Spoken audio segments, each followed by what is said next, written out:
Welcome back to BCN news. కలియుగ దైవం శ్రీ వెంకటేశ్వర స్వామి సేవలో పాల్గొనే శ్రీవారి సేవకులకు మరింత మెరుగైన నిపుణులైన శిక్షణ అందించేందుకు టీటీడీ కీలక నిర్ణయం తీసుకుంది.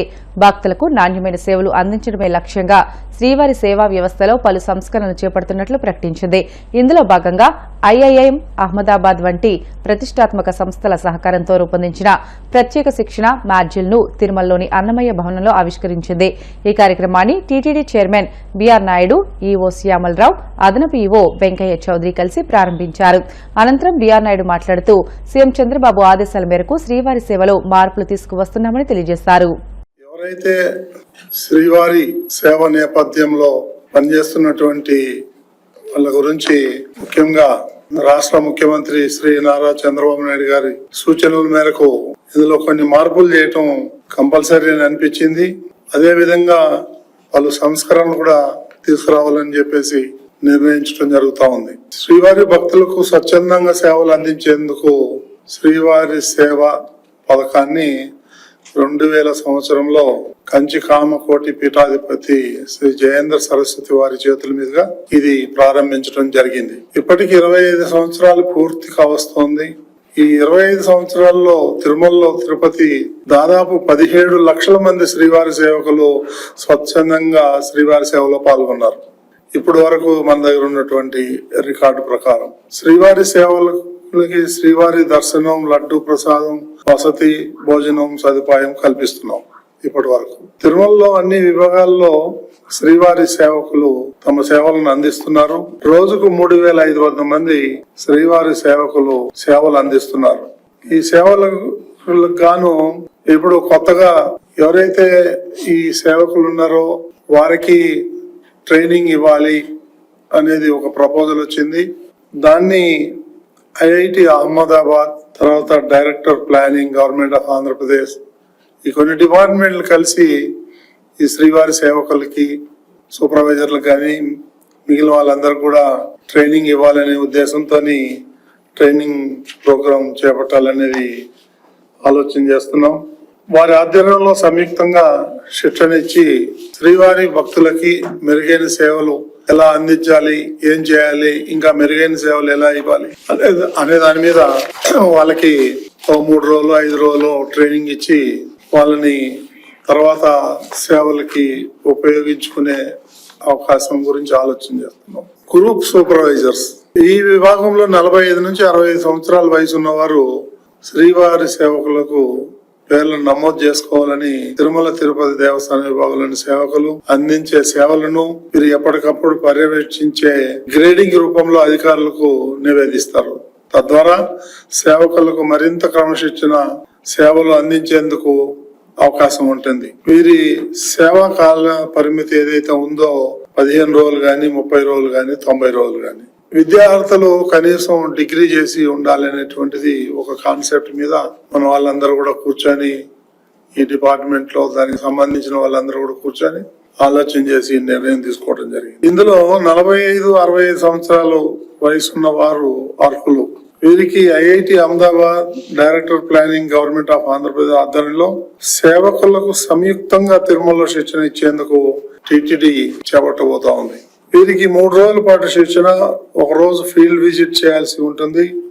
శిక్షణ పూర్తయిన తర్వాత వీరు గ్రూప్ సూపర్వైజర్లుగా సేవలు శిక్షణ ఇవ్వాల్సి ఉంటుంది. ఈ శిక్షణ ఇచ్చే వాళ్ళకి శిక్షణలు ఆ విధంగా చేస్తే క్వాలిటీ సర్వీస్ వస్తుంది అనే ఉద్దేశంతో మన వాళ్ళందరూ కూడా ఆలోచన చేయడం జరుగుతుంది. ప్రాచీన, విలువైన, అరుదైన పురాతన వస్తువులు, నాణేలు ఉన్నాయని, వాటి విలువ బయట మార్కెట్లలో కోట్ల రూపాయల్లో ఉంటాయని ప్రజలు నమ్మిస్తున్న 5 సభ్యుల ముఠాను కాకినాడ జిల్లా పోలీసులు అరెస్ట్ చేశారు.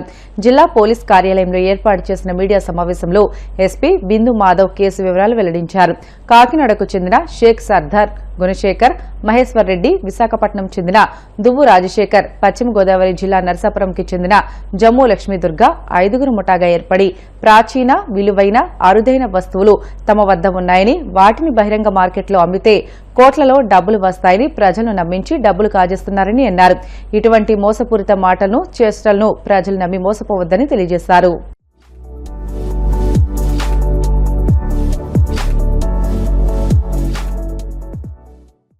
ఎక్కువ నంబర్లో ప్రజలు మోసపోవడానికి అవకాశం ఉన్న టైప్ నేరం ఒకటి డిటెక్ట్ చేయడం జరిగింది కాకినాడ టౌన్లో. దీనిలో వీళ్ళు ఈ ముద్దాయిలు ఏం చేస్తారంటే ప్రాచీనమైన విలువైన అరుదైన వస్తువులు కాయిన్స్ మా దగ్గర ఉన్నాయి, ఇవి కనుక మీ దగ్గర ఉంటే మీకు కోట్లలో డబ్బు వస్తుంది. దీన్ని ఇంతకు ముందర ఈ ప్రాచీనమైన వస్తువులు విగ్రహాలని రైస్ పుల్లింగ్ అని ఇట్లాంటి టెర్మినాలజీ మీరు వినే ఉంటారు. సో దానికి రిలేటెడ్ క్రైమ్ ఇది. వీళ్ళు ఇక్కడ చెప్పేది బాగా పురాతనమైన కాయిన్స్, అట్లానే కొన్ని ప్లేట్స్ ఉన్నాయి. ఈ ప్లేట్స్ కనుక మీరు కొనుక్కొని మీ దగ్గర పెట్టుకుంటే మీకు బిజినెస్లో కానీ లైఫ్లో కానీ విశేషమైన లాభాలు వస్తాయి, you learn so much money అనేసి ట్రాప్లో పెట్టి వాళ్ళని, ఆ ట్రాప్ కోసం వాళ్ళలోనే ఇంకొకళ్ళు దీన్ని అప్రైజ్ చేయడానికి వస్తారు. ఇప్పుడు బంగారం మనం ఎక్కడైనా పెడితే గోల్డ్ అప్రైజరు లేదా స్టోన్స్కి అప్రైజర్ ఎలా ఉంటారో అట్లనే వీటిని అప్రైజ్ చేయడానికి కూడా ఒక అతను వచ్చి అవి అప్రైజ్ చేసి అప్పటికల్లా వాళ్ళు డబ్బులు తీసుకొని వెళ్ళిపోవడం కొన్నిసార్లు, లేదా ఫేక్వి అమ్మడం, ఇట్లాంటి నేరాలు చేస్తున్నారు. దీంతో పాటుగా వీళ్ళు ఇంకొక మోడస్ ఆపరండి కూడా ఉంది.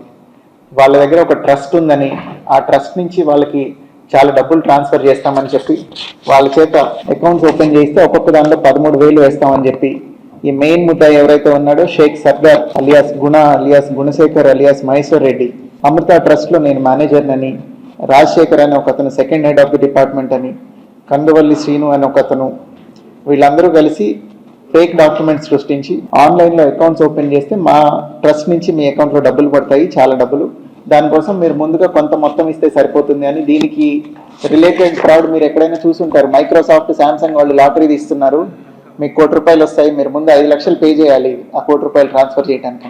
ఆ టైప్లో వీళ్ళు మా ట్రస్ట్ నుంచి మీకు డబ్బులు ఇచ్చేస్తారు, మీరు ముందుగా కొంత మొత్తం ఇవ్వాలి అని చెప్పి ప్రజల్ని మోసం చేస్తూ ఉన్నారు. వీళ్ళందరినీ పట్టుకొని అరెస్ట్ చేయడం జరిగింది. వాళ్ళ దగ్గర కొన్ని వాళ్ళు తయారు చేసిన ఈ ఫేక్ కాయిన్స్ కానీ కాపర్ ప్లేట్స్ ఇవన్నీ సీజ్ చేయడం జరిగింది. సో దీని ద్వారా మేము ప్రజలకు చెప్పదలుచుకున్నది ఏంటంటే ఇట్లాంటివి ఏమీ ఉండవు. ఈ రైస్ పుల్లింగ్ కానీ ఈ ప్రాచీనమైన కాయిన్స్ ఎక్కువ డబ్బులు పెట్టి కొనుక్కుంటే మీకు ఇంకా లాభాలు వస్తాయి. ఇట్లాంటి మోసాలకి దయచేసి don't fall prey to such incidents. కొంచెం అవేర్గా ఉండండి. ఈ ప్రెస్ మీట్ ముఖ్య ఉద్దేశం క్రైమ్ దొరకటం కన్నా కూడా ఫర్దర్గా దాన్ని ప్రివెంట్ చేయడం కోసం ప్రజలందరికీ తెలియాలని 5 ముద్దాయిలను అరెస్ట్ చేసి కేసు పెట్టడం జరిగింది 2 టౌన్ పోలీస్ స్టేషన్ లిమిట్స్ లో. గుంటూరు జిల్లా నరసరావుపేటలో సెన్సెక్స్ ఆధారంగా నిర్వహించే సింగిల్ నెంబర్ ఆడుతున్న 4గురిని పోలీసులు అరెస్ట్ చేశారు. ఏంజల్ టాకీస్ సమీపంలో 2 చిత్రాలయ సెంటర్లో మరో 2 అదుపులోకి తీసుకున్నారు. వీరి వద్ద నుంచి మొత్తం ₹51,480 నగదును స్వాధీనం చేసుకున్నారు. మరో 2 పరారులో ఉన్నారని ఇన్ఛార్జ్ డీఎస్పీ హనుమంతరావు తెలియజేశారు. పరిధిలోని నరసరావుపేట పట్టణంలో 1 టౌన్ 2 టౌన్ పరిధిలో ఎక్కువగా ఈ మట్కా చూద్దాం ఈ నంబర్ల ఆట ఆడుతున్నారని దాని మీద రాబడిన సమాచారం మేరకు మా ఎస్పీ గారు ఇచ్చిన ఉత్తర్వుల మేరకు మా సిఐలు 1 టౌన్ 2 టౌన్ వారి ఎస్ఐలు ఒక ప్రత్యేక టీములుగా ఏర్పడి మొత్తం వెనక్కి కనిపిస్తున్నటువంటి ఒక 4 వ్యక్తులను అరెస్ట్ చేయడం జరిగింది. వాళ్ళ దగ్గర నుంచి ఒక టీం దగ్గర 6,580, ఒక టీం దగ్గర 44,900 మొత్తం సీజ్ చేయడం జరిగింది. వాళ్ళు రాస్తున్నటువంటి ఈ నంబర్లు ఇప్పుడు ఓన్లీ లాటరీ టికెట్లో ఏం లేవు, ఇప్పుడు ఓన్లీ నంబర్లు. ఈ నంబర్ల ఆట అంటే ఇదే, ఈ నంబర్లు రాస్తారు, నంబర్ రాసి ఆ నంబర్ చెప్తారు అతనికి డబ్బులు తీసుకొని, ఆ నంబర్ ఇక్కడ తగిలిందా లేదో చూసుకోవడం వాళ్ళు. ఇది ఈ విధంగా జరుగుతూ ఉంది. ఇది కొంచెం ఎక్కువగా పట్టణంలో ఉందన్న ఉద్దేశంతో దాని మీద కొంచెం స్పెషల్ పార్టీలతో కాన్సన్ట్రేట్ చేపించి స్పెషల్ గా 2 టౌన్ సిఐ గారు 1 టౌన్ సిఐ గారు మరియు వాళ్ళ ఎస్ఐలు కూడా ప్రత్యేకంగా దీని మీద కాన్సన్ట్రేట్ చేసి వీళ్ళని అరెస్ట్ చేయడం జరిగింది. ఈ రోజు వీళ్ళే కాకుండా దాదాపు ఇంకొక పట్టణంలో ఒక 5-6 కూడా ఉన్నట్టుగా తెలుస్తుంది. వాళ్ళని కూడా త్వరలో అదుపులో తీసుకోవడం జరుగుతుంది. దీనివల్ల ఏంటంటే ఈ చిన్న ఇది పెద్ద వ్యాపారం ఏం కాదు కానీ బట్ చిన్న వాళ్ళంతా కూడా బాగా నలిగిపోతా ఉంటారు. ఈ రిక్షా వాళ్ళు, ఆటో వాళ్ళు, పనులు చేసుకున్న వాళ్ళు కూడా ఒకసారి ఎడిక్ట్ అయితే మాత్రం వదలలేరు. సో దీన్ని కొంచెం రూపుమాపాలన్న ఉద్దేశంతో మేము చిన్నగా స్టార్ట్ చేసాం. వీళ్ళ మీద ఎవరి మీద అయినా సరే 3 సార్లు కనుక ఈ మట్కా కేసులు కానీ రిపోర్ట్ అయితే ఖచ్చితంగా సస్పెక్ట్ షీట్ ఓపెన్ చేస్తాము. దాని మీద తదుపరి తీవ్రమైన చర్యలు కూడా తీసుకొని పడతాయి అని తెలియజేస్తున్నాము. ఎవరైనా సరే ఏదైనా ఉంటే సమాచారం ఉంటే మా 100 కానీ లేదు మన సిఐలకు కానీ లేదా నాకు కానీ తెలియజేయాలని కోరుతున్నాం. వార్తలు ముగించే ముందు ముఖ్యాంశాలు మరొకసారి. రాష్ట్రంలో బ్లాక్మెయిల్ రాజకీయాలకు కాలం చెల్లిందన్న సీఎం చంద్రబాబు. సోషల్ మీడియా ఉంది కదా అని తప్పుడు వార్తలు రాస్తే చూస్తూ ఊరుకోమని హెచ్చరిక.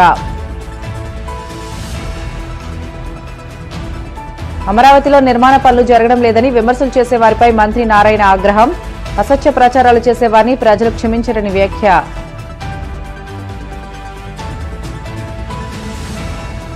అన్నమయ్య జిల్లా కేంద్రంగా ఎప్పటికీ రాయచోటే ఉంటుందని స్పష్టం చేసిన మంత్రి మండిపల్లి.